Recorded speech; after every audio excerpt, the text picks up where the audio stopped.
واش في اخبارك انك تقدر تولي مليونير وعندك بزاف ديال الفلوس من حاجه وحده بسيطه واللي هي الحليب الخاسر والمشتقات ديالو بحال الفرماج ودانون وداكشي اللي دار هاد خونا هذا مشى للنفايات العضويه بحال اللي قلت لكم الحليب والمشتقات ديالو وردوا واحد المشروع اللي تجاري ومربح وفيه العاق. وانت تعرف كيفاش شنو كيدير؟ كيمشي كيربي الملايين من ذباب الجندي الاسود.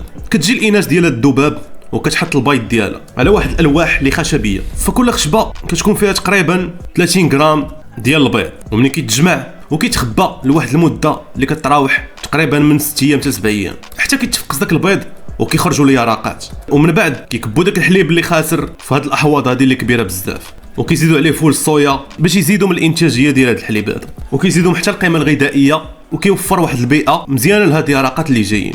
وكما كتشوفوا معايا هنايا كيجيب داك اليرقات كيحطهم فوق هاد الماكله هادي، وكيزيدوا فوق داك الحليب حتى الخضره والفواكه اللي خاسره، وزيدك عليهم الخبز وشي مواد وحده اخرى، ولمده 15 يوم كتبان لك ان اليرقات كبرات بواحد السرعه اللي كبيره، وكتكون فيها واحد العناصر الغذائيه اللي مزيانه كبحال البروتين. طاقي لي داك صاحبك اللي تعرفوا ما يزقلش الدروب هذه، كتكون فيها عنصر البروتين والكالسيوم.